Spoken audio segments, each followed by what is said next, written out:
はい、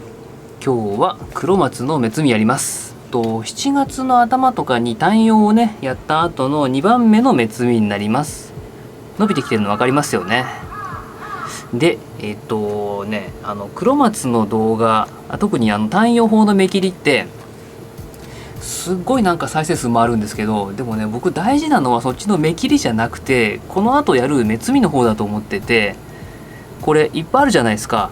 これをほったらかしにしちゃうとですね、もうごちゃっとするし、この今芽が出てるとこ分かりますかね。この辺りがやたらめったら太くなったりしたり、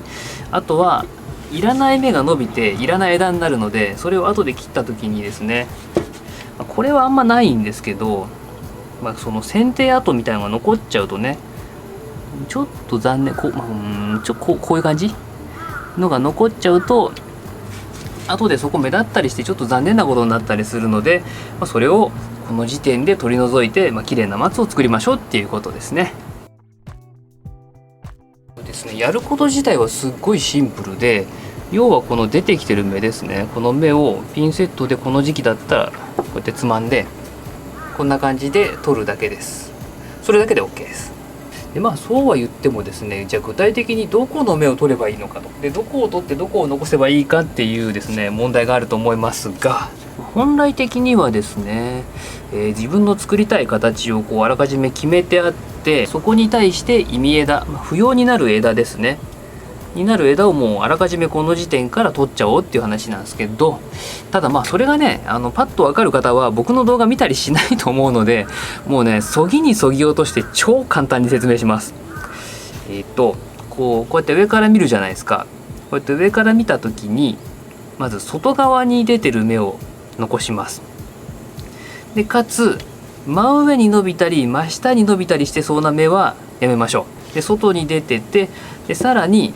なんとなくですね上から見た時横から見た時になんかここ寂しいなっていう方に伸びてる方の芽を残します。この場合だとそうだな、絶対ここには伸ばさないじゃないですか。ここそんな寂しくないんで、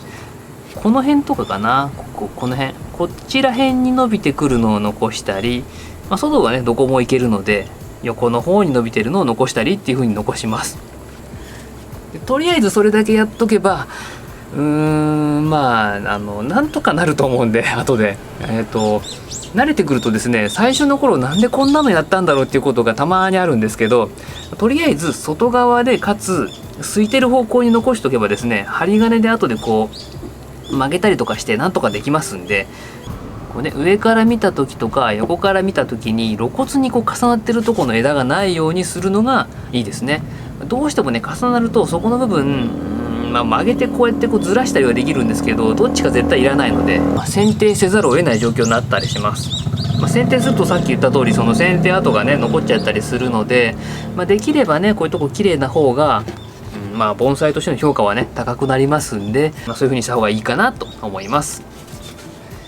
でこっちは赤松ですね。こっちも同じように芽が出てて、で、これなんかだとね分かりやすいですよね。こうやって伸びてこう巻いてる木なので、外側は出しやすいし、真ん中はね、これからどんどん巻いていくからちょっと伸ばしていくと重なっちゃうんですけど、例えばこの辺とかあんまりないのでこっちに伸びるね芽は残したりっていう風にしたり、そういう風に考えながらやってみてもらえればなと思います。でついでなんですけど、昨日ですね東樹園盆栽フェスっていうのに行ってきまして、東樹園さんがねやってる、盆栽のフェス、そのままですねなんかテレタマとかにね出たりして、なんかすごいなっていう感じだったんですが、そこで買ってきた石章を早速そこで買った鉢に入れてみました。東樹園の皆さんありがとうございました。僕はねちょっと東京なので緊急事態宣言下にもかかわらず行きましょうとはなかなかね動画では言えなかったんですが、自分でねちょっと行ってきてなかなかいい石章じゃないですか。鉢もねすごいいいやつで、これをね作ってる方にねちょうどいいタイミングでお会いできてお話もできたのでね、すごいいい経験でしたね。今日はねこれ土曜日なんですけど、金土日とやってるので、今日土曜日中にアップできれば明日もやってるんで値引きとかあるから、近くの方で行けそうな方で、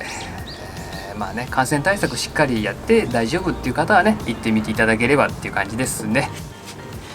はい、じゃあ今日は赤松と黒松の、単葉をやった後の目摘みの話でした。ここねしっかりやっとかないと後でちょっとね後悔することあると思うんで、ここはね大事に時間をかけてゆっくりと、テレビ見ながらとかでもいいんでやってみていただければと思います。今日もご視聴ありがとうございました。ではまた次回お会いしましょう。